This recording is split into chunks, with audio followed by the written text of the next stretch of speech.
Do you ever feel like you have to be perfect in piano? Like you're only a good pianist, or your music is only worth listening to if it's absolutely spotless, if there's no mistakes? Or do you feel like you have to beat the other people in the competition or else? Do you get this anxiety and this like sinking sensation when you lose? I believed the lie that everything had to be perfect for years. I was a perfectionist as a child, and I was highly competitive. And in this video, I'm going to share with you the 3 stages that I went through that broke down the perfectionist mindset and gave me freedom. Hopefully, you'll be able to take the information I'm going to share with you today, and it will encourage you and help you work through your perfectionism. I'm a phlegmatic personality type, and so one of the weaknesses that can come with an injured phlegmatic is perfectionism. It exists in choleric temperaments as well, but it manifests differently. Phlegmatics tend to get overwhelmed with the weight of having to be perfect, and they procrastinate.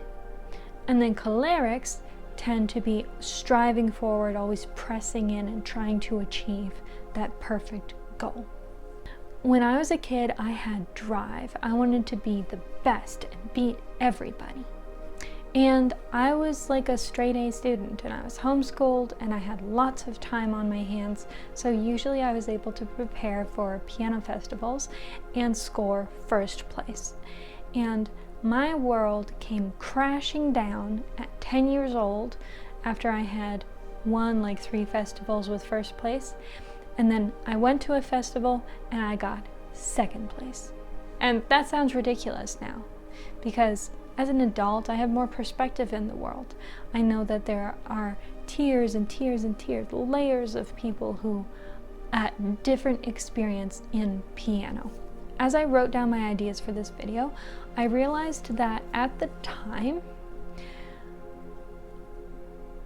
Tia being first place in piano was my identity. I thought of myself as a first place pianist. It had never really crossed my mind that I could not get first place, because I got first place, and that's who I was. And so I recently realized that the reason it was so devastating to me is because I had incorporated that person as part of my identity. So I wasn't Tia who plays piano and who does her best. And sometimes her best lands first place, and sometimes other people's best is better. That would have been a healthy perspective, but the perspective I had was Tia wins first place, because that's the level that Tia's at. The other thing I realized when I was writing this video is that the perfectionism and competitive streak was wound up in my trauma.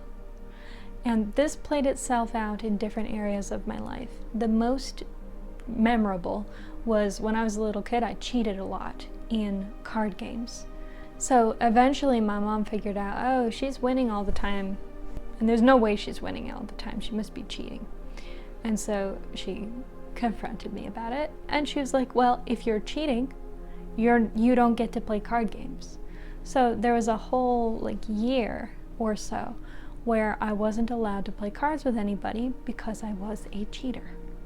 So that helped me, because over the time that I wasn't playing, I realized I would rather be able to play the game, because I really enjoy playing the game, and have to play it straight and maybe lose.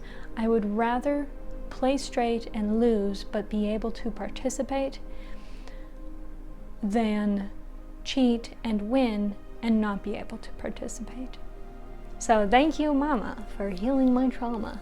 So my perfectionism and competitive streak got broken down in 3 stages. And the first stage was when I realized, so I went to this recital and I got 2nd place. And for a while I was mad. I was like, I worked really, really hard, and I should have got first place, and that girl wasn't as good as me, and so I should have first place. And I was quite livid about it for a while, and I remember crying about it and all this. And I was only about 10 years old, so such a dramatic response is kind of reasonable at 10 years old. And then it dawned on me several weeks later that maybe she had deserved first place. 'Cause she had it.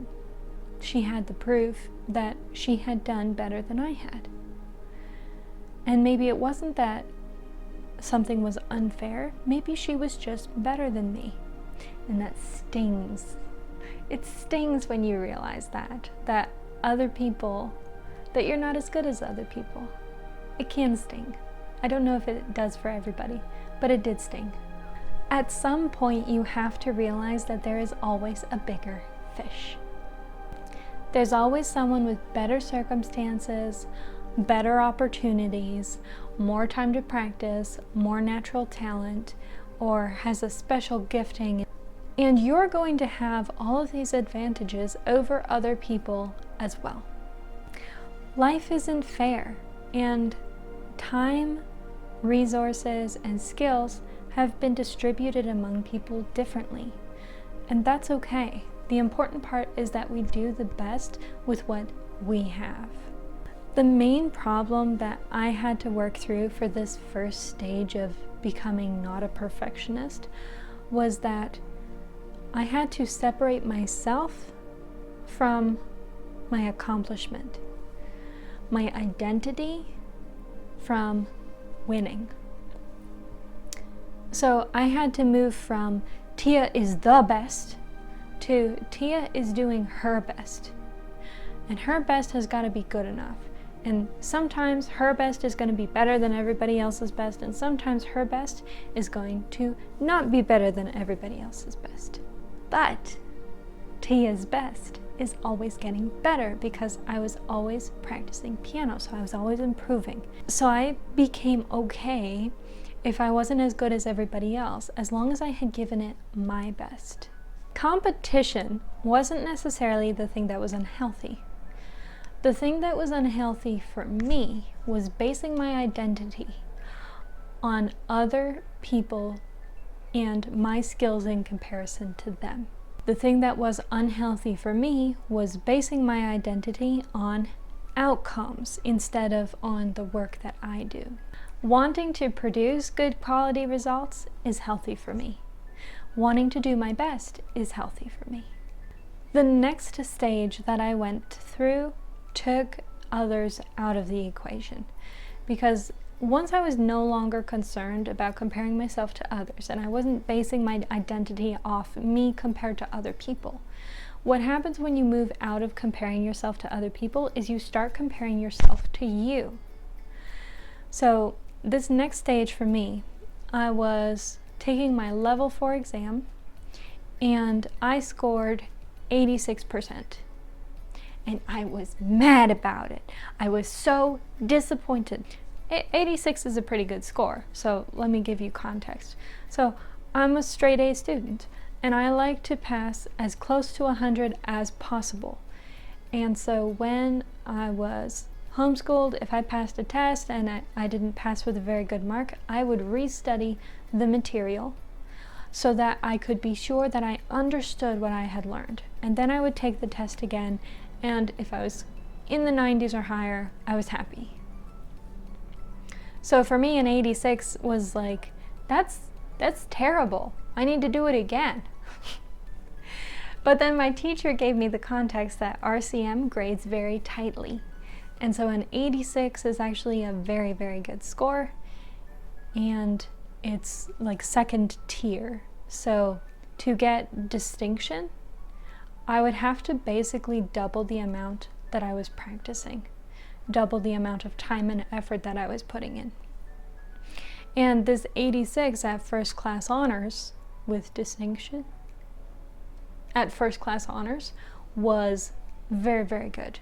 So I was a little happier then, but I was still kind of disappointed because There were remnants of that. Tia is a grade A student. Tia is the first place student. There were remnants of that left, so I was still kind of unhappy with it. And I was like, okay, I'm going to practice extra and we're going to double down, and my next exam I'm going to score in the 90s. When I passed my next exam, it was around 86 again, and I was in my late teens. This is really when I started to know myself in piano, which I think is more important than anything. As I've known myself better, a lot of these flaws, like perfectionism, have resolved themselves. I was able to identify at that point that I was putting in as much time and energy and hard work as I was willing to do. And that if I wanted to get a higher grade, I was going to have to double what I was already doing. And I just didn't have the extra time and energy available to do that. I had other things going on that were just as important to me or more important to me than practicing piano, and I wasn't about to sacrifice those to get this higher grade. The last stage that I went through that broke off this perfectionist streak was when I started teaching.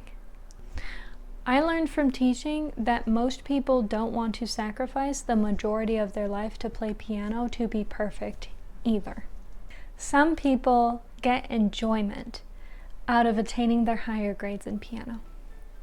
They enjoy pouring extreme amounts of time, energy, and effort in. That's just who they are. It's a pleasure for them to go for the challenge and to set other things, sacrifice other things, so that they can achieve this higher goal. They're not struggling with perfectionism. They know their standards and they know what it takes to attain it, and they're happy to do that. So they're not struggling with burnout, and they're enjoying the process of attaining those goals. Now, that same level of work is frustrating for me. I'm not invested in getting 100%. I am happy if I can play proficiently and very, very well and be able to recover from my mistakes and present a polished piece that is pleasant to listen to. I don't like to just pass. I feel like I've failed if I just pass. I want to get a pretty good mark, but I don't want to spend extreme amounts of time and borrow from other important things in my life to achieve 100%. And I think a lot of people fall into this category where you don't just want to pass, you want to be pretty good, but you're also not invested in being perfect. When I was a very green teacher, I thought everybody was like me. And I was shocked to find out that quite a few people just want to be able to play their music and move on. They don't want to polish. And that's okay. It was really hard for me to wrap my head around that, but my mom helped, because my mom explained to me that this is how some people are. When she was growing up, she was happy with a pass because she just wanted to pass her classes. This is one of the beautiful things about the sanguine personality, which is what she is. For her, the experience of being able to play the music, even if it's not perfect, just the experience of learning to play is worthwhile for her. And she doesn't care about the grade. Now, this truth is so taboo in our society. People don't want to accept that some people don't want to polish. They just want to be able to play and to move on. The number at the end of the test is not what's important to them. What's important to them is the experience and the joy of learning, and then being able to play something and it sounds like a song, it sounds good, and then move on. They don't need to polish it, and they don't need the validation of a number at the end of a test. Guess what? This might upset some people, like it upset me when I first learned about it. But people are different, and that's okay. So if you've been struggling with perfectionism, maybe what you've actually been struggling with is the pressure of trying to reach standards that just don't matter to you, that aren't important for you, and that don't feel good to reach given your personality. At the end of the day, perfectionism's toxic properties boil down to not knowing yourself. If you're striving for perfection, but that's not really what makes you tick, what gives you pleasure and makes you happy, you're not aligned with who you are. If you accept who you are and you find the things that light you up, that you enjoy, you'll solve your perfectionism problem. Being perfect doesn't have to be the thing that you're striving for. Accept yourself for who you are and the things that you want to do. If you're aiming for perfect and you're happy, then that's great, and you should keep doing that. But if you're like I was aiming for perfect and I was miserable. I was beating myself up because I couldn't achieve what I wanted to achieve. I was ashamed because I thought I should be able to. And I was frustrated because I was giving everything that I had and I didn't have more to give. And it wasn't yielding the perfection that I was hoping for. If you find yourself in that kind of situation, accept your frustration. Maybe this isn't what you like to do. You're frustrated because you've been trying to ride a bike, but the thing that you enjoy doing is swimming. So I have 3 questions to ask you, and I'd like you to write down your answers or video log your answers, whatever you need to do, but record them because it will help you articulate them and it will make the answers more tangible and useful to you. So 3 questions. The first question is, if you had unlimited time and no expectations from anybody, what are the things in piano that you would not do because you don't like them? I'll give you what I would not like to do. I would never play diminished sevenths again, and I would not learn theory because I don't enjoy either of them. So pause the video, answer that question for yourself. What would you not do again in piano if there was no influence stopping you from not doing them? And then when you've written it, come back for the next question. So the next question is, if you had unlimited time in piano and no pressure from anybody else, what are the things you would love to do? For me, my answer is I would play Bach and I would play Mozart because I love playing them. I would not work on a few songs and try and get them perfect because I don't like doing that. I would work on like 20 songs and gloss over them because I love reading music and learning new things. It's very fun for me to learn new things. So I would want to be always learning new music rather than polishing music. So that would be my answer. But what's your answer? If you could do whatever you wanted in piano, what would you do? Log that. And when you're ready for the next question, come back. The last question is, why are you doing the things that you don't enjoy, and is it still worth it? I'm going to tell you off the hop, it's okay if your answer is no. And be honest with yourself, because you need to be honest with yourself to help yourself through this process. It will clarify where you're going in piano and where you're not going. So I'll give you the example of how I would answer this question. Why am I doing things I don't enjoy? I hate playing diminished sevenths. They sound like the nastiest thing in the world. And I don't like theory. To me, it seems confusing and a waste of time. But I'm playing diminished sevenths so that I can pass exams. And I'm learning theory so that I can pass a theory exam and teach it to students because lots of people like to learn theory. Or it's very useful for them to learn theory so that they can pass exams and all this. It will make me a better teacher if I learn theory. So is that worth it? This year, yes, it's worth it to me. It is worth it to learn theory, to pass an exam so that I can teach theory. You know what's not worth it for me? Playing songs I don't enjoy. I spent over a decade periodically playing songs that I do not enjoy for the sake of passing exams and competing or going through the method that my teacher wanted me to go through. I spent a lot of time playing songs I didn't enjoy to make other people happy. For me, that's not worth it anymore. When I take another practical exam, I'm going to choose only songs that I enjoy, because that's what makes playing worthwhile for me. I don't want to polish something that I hate. So when I'm upfront and honest with myself about that, it's not worthwhile to play songs that I don't like. Guess what I won't do? I won't play songs that I don't like. And when I'm upfront and honest with myself, it's like, it's worth it to learn theory because it's going to be useful to my students, and I want to improve my skills to be more useful to my students. When I'm open about that with myself, that helps motivate me when I get in a funk because I don't like theory. So when you're able to answer honestly for yourself, is it worth it or is it not?